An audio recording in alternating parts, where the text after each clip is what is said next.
Hello and welcome back to Parc Fermé Parlay with Kieran Downey. We are here to discuss the practice sessions for the Hungarian Grand Prix, which were not the most exciting. Practice never really is that exciting, but there is a few things for us to talk about, so we're going to dive right in. Now, first of all is the weather, because we are having mass up and downs here. We've had floods on, I think, like Wednesday and Thursday, and now it's extreme heat, and it looked like cars were melting. I definitely think we're in for a very hot weekend. I think FP3 will probably be a bit cooler. I think we're in for a hot qualifying and a hot race, and that is just going to chew those tyres up.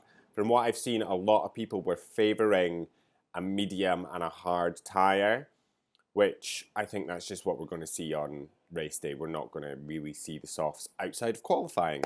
The other thing I want to touch on quickly is the news that Kevin Magnussen will not be returning to Haas in the 2025 season. I wonder who could be replacing him. Am I surprised that Kevin Magnussen is not getting a seat at Haas for 2025? No. Do I think it's replacing him? I'm going to say Esteban Ocon. I think that's just a given now. It's everywhere. All everyone can talk about is that Esteban Ocon will be going to Haas for 2025. Do I think this is curtains on Kevin Magnussen's F1 career? Yeah, I do. I don't think he'll be back in 2025. I don't think anyone will give him a seat. I think he will probably go into a different series. I don't know whether that'll be Endurance, IndyCar. Bye-bye, Kevin Magnussen. It was fun while it lasted. Now, moving on to FP1, where Carlos Sainz topped the timesheets and Charles Leclerc came in third. I was smug. I came out of FP1 thinking, that's it. Championship back on. Ferrari's good again. Charles Leclerc back being fast. We're in the top three. Podium this weekend. Now, we will get into the disaster of Charles Leclerc's FP2 in a minute. Thankfully, Carlos Sainz is looking good. He's looking quick. He's done very good times, both FP1 and FP2. Sainz is looking good. Sainz is looking healthy. Thank God. Now, what I will say is there's a lot of unknowns to us as consumers of F1 during practice. We don't know what run plan they're doing. We don't know their fuel loads. We don't know a lot about what information they're trying to get from the car. We know when they're doing pretty much a quali run, and we can see when they're trying to do like a long run in terms of like gathering what the race pace will be, but outside of that, we know very little. So the timings that come out of FP1, are they really representative of what we'll see in qualifying in the race? I would say in FP1, no. In FP2, yes. I would say FP2 is more of a comparative session. But there was a few surprises, to be fair. Mainly, Zhou Guanyu, who finished FP1 5th. Now, quite a few of the teams have brought upgrade packages this weekend. I think everyone bar McLaren. Red Bull brought quite a big package. Ferrari, Aston Martin, all quite big packages. I think Stake brought one of the biggest. If Zhou's FP1 is anything to go by, he should be in for a good weekend. My God, if Cyber get points this weekend, whoa. However, what I will say is it could be track specific. Zhou Guanyu is very good at Hungary. Last year, he was setting I think in Q1 last year, he had the fastest time. So it could be track specific. As I said, Red Bull brought upgrades. Perez was out with the aero rakes on. It's nice to see Perez is not just kicking about at the back. Piastri missed quite a bit of FP1 with a technical issue. However, both McLaren boys did finish FP1 6th and 7th. Now, as I said, we don't know what they're running, but I'm hoping for better this weekend. And we did get a better run from Lando in FP2. He topped the timesheets, this is where I expect that McLaren to be. I expect Lando to be up there. So I'm hoping for good things for McLaren this weekend. We did get a red flag in FP2 because Charles Leclerc hit the barrier. Yes, Charles Leclerc hit the curb coming out of turn 4, spun. He says he touched the barrier. It was way more than a touch. And was out. Was out of the session. I don't know how much more of this I can take. Killing me every weekend. If he's not getting knocked out in Q2, if he's not getting lapped, he's now crashing.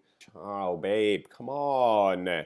Thankfully, it's only practice. This is what I have to keep telling myself. It is only practice. This will not be representative of qualifying of the race. We still have FP3 to do. We still have 3 qualifying sessions and a race. And I am just, fingers crossed, touch wood, Charles Leclerc has a decent rest of the weekend. However, at least Leclerc wasn't the only one. We did get Zhou Guanyu spinning out and the exact same place on the track.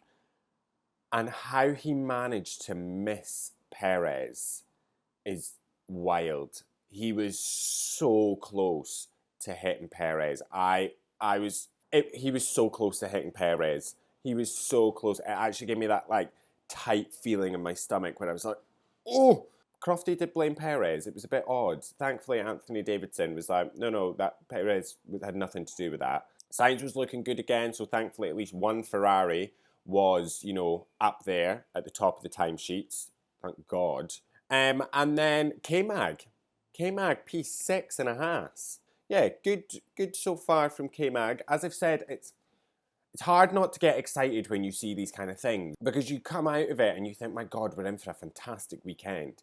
And then you have to remember that it is only practice and you've got no idea what like K-Mag could be 6th in a Haas, but George Russell could be 14th in the Merc, but they've been doing a different run plan. So yeah, you've just kind of got to weigh it all up. And Piastri also sat a bit this session out. He had some floor damage. I'm hoping good things for the McLaren this weekend. Come on, I had predictions for you guys, so please do not fail me. And that's all that really happened in practice, to be honest with you. I'm going into qualifying thinking that this fight is McLaren, both drivers.